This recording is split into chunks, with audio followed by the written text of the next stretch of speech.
Hey guys, if you haven't already noticed, I am a huge fan of the Showa era of Godzilla films. It doesn't hurt that I grew up during this era, so these movies hold a lot of nostalgia for me.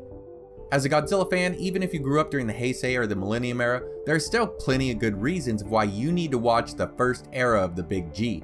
So today, let's go over 10 good reasons of why you need to watch the movies of the Godzilla Showa era. The beginnings of Kaiju culture. Suitmation is a Japanese term that describes tokusatsu films and TV shows that include actors wearing suits in order to portray a monster. Not only was the concept of suitmation pioneered and perfected by the crew responsible for Godzilla, but the original Gojira from 1954 is regarded as the first kaiju film. So if you like kaiju, suitmation, or tokusatsu, then this is a great place for you to start. The Godfathers of Godzilla.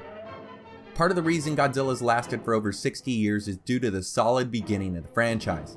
The first Godzilla movie is still held as one of the all-time greatest films ever produced, even by non-kaiju film critics. Toho Studios had a cast of film all-stars to make these early films, from its famous director Ishiro Honda to the genius of producer Tomoyuki Tanaka. Godzilla was then brought to life like no other movie monster before by the original Godzilla suit actor Haruo Nakajima. The final touches of brilliance and emotion were added by the amazing music of Akira Ifukube and the special effects of master technician Eiji Surabaya. It should be noted that many people who didn't grow up with this era see the special effects as a little dated, but in reality, many of these effects that were used were way ahead of the time when compared to effects in other films worldwide. Amount of content. Simply put, the Showa era has more movies than any other era with 15 films. This is where it all begins. Start off with Gojira and then see introductions of many of the franchise's most famous kaiju. Speaking of kaiju, along with having more films than any other era, the Showa era also contains a huge roster of monsters. This era was never short on kaiju, having 3 or 4 different monsters in a single Showa era film was fairly common. Team-ups. In no other Godzilla era will you see as many team-ups as you do during the Showa era. Godzilla would end up needing help from other monsters to take down King Ghidorah and Mechagodzilla, and this era had many other notable team-ups for fans of larger monster battles. Melee fighting.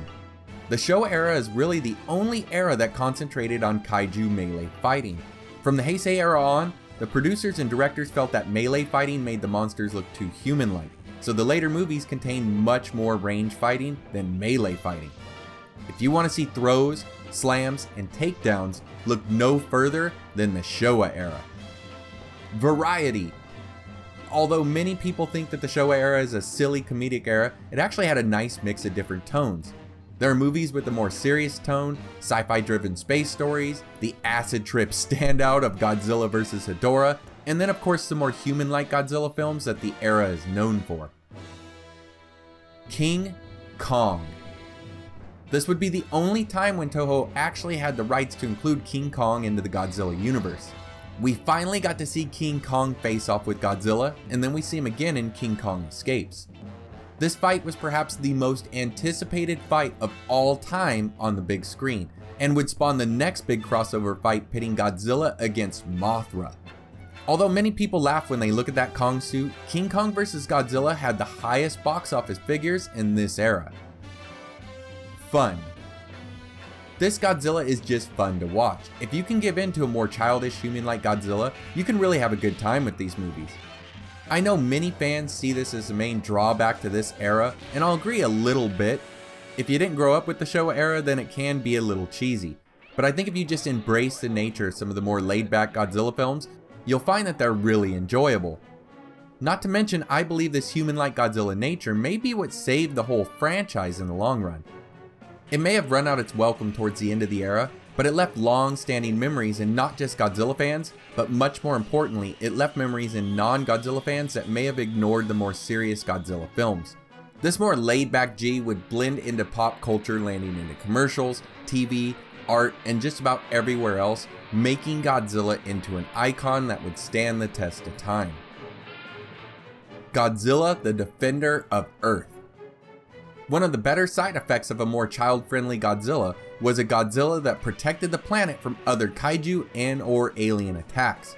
Having Godzilla as a hero for Earth would even allow for much larger kaiju like King Ghidorah, a space monster so huge and powerful that Godzilla would need the help of other monsters in order to defeat it.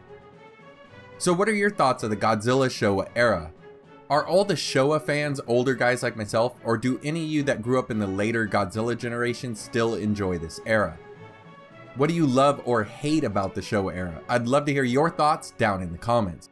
If you enjoyed this video, if you could leave a like, it would help out the channel so much. And if you haven't subscribed yet, why not subscribe for all the future Godzilla goodness to come? All of your likes, shares, comments, and subscriptions are very appreciated, and they go a long way to help the channel grow. Thanks again for your support, have a good one, and I hope to see you next time.